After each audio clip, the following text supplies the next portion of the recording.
Kitu nimekiobserve kwenye ligi kuu soka Tanzania bara, sijajua ni coincidence ama namna gani, ila endapo ratiba yote itafuatwa kama ilivyowekwa kwenye na kwa mujibu wa mamlaka za soka nchini, itakuwa hivi ama iko hivi: Simba mechi zake nne za mwanzo,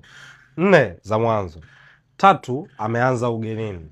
Mechi ya kwanza dhidi ya Kagera Kaitaba, mechi ya pili Pamba Mwanza, mechi ya 3 tena hii Mwanza Singida hakuna ndege, walazimika kusafiri kwa basi. Mechi ya 3 dhidi ya Singida Black Stars Singida kesho, alafu anarudi kucheza nyumbani. Yanga mechi 4 za mwanzo, kwa maana mechi ya kwanza alicheza away dhidi ya Namungo, mechi ya pili anacheza nyumbani dhidi ya Coast, mechi ya 3 anacheza nyumbani dhidi ya JKT, mechi ya 4 anacheza nyumbani dhidi ya Pamba Jiji Football Club. Mechi 4 zote za mwanzo.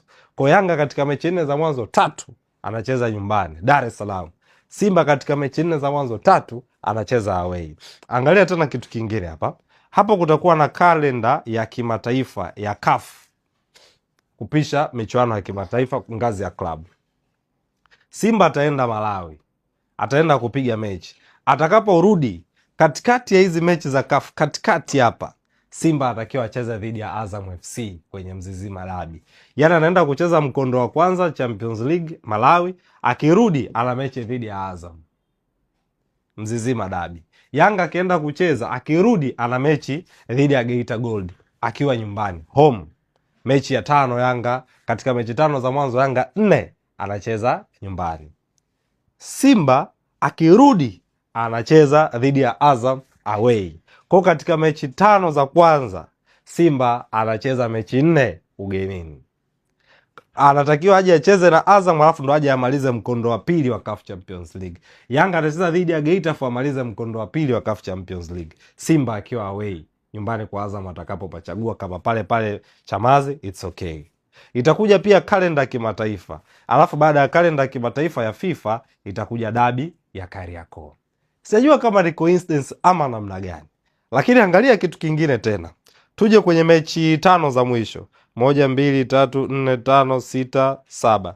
1 2 3 4 5 6 7. Mechi 7 za mwisho. Angalia vizuri mechi 7 za mwisho. Simba katika 7 za mwisho, ya kwanza ataanza nyumbani. Yanga pia atakuwa nyumbani dhidi ya TRA.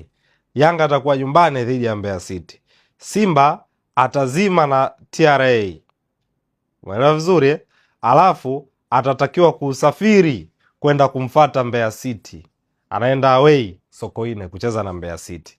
Wakati huo Yanga anaenda away kucheza na Pamba. Hapo kumbuka kapiga TRA nyumbani, kapiga Mbeya City nyumbani, alafu aenda kucheza na Pamba away. Simba anaenda kucheza na Mbeya City Sokoine away. Yanga atakapoenda Mwanza akicheza na Pamba, alafu ataenda Geita. Kitoka Mwanza anaingia Geita, anacheza na Geita Gold. Simba akitoka kucheza na Mbeya City, anarudi nyumbani, ana mechi na Singida Black Stars. Wakati huo Yanga akirudi nyumbani anacheza na JKT. Umeona hapo vizuri? Umeona palipokaa hapo? Umeona palipokaa? Kwa Simba anacheza na Singida nyumbani, Yanga akirudi anacheza na JKT. Sio umenipata mpaka hapo? No, Yanga atakuwa away na Geita. Simba atakuwa nyumbani na JKT. Umeelewa vizuri mpaka hapo? Sasa tunakuja kwenye mechi 3 za mwisho zitakavyokuwa. Simba baada ya kuja kucheza na Singida atasafiri kwenda Lindi kucheza na Namungo. Yanga atarudi Dar es Salaam. Simba anaenda kucheza na Namungo. Mchezo wa mwisho wa Simba Dar es Salaam utakuwa dhidi ya Singida Black Stars. Alafu baada ya hapo Simba hamtoiona tena Dar es Salaam mpaka msimu unaisha, kwa sababu ataenda Namungo Lindi, ataenda kucheza na Namungo. Wakati huo Yanga atakuwa nyumbani dhidi ya JKT. Simba akitoka Lindi anatakiwa asafiri mpaka Geita kucheza na Geita Gold. Yanga atakuwa hapa Dar anacheza na Namungo. Simba atatoka Geita aende Kigoma akacheze na Mashujaa mchezo wa mwisho. Yanga atakuwa nyumbani Dar es Salaam mchezo wa mwisho, anacheza na Singida Black Stars. Si umeelewa vizuri mpaka hapo? Sina maana hiyo.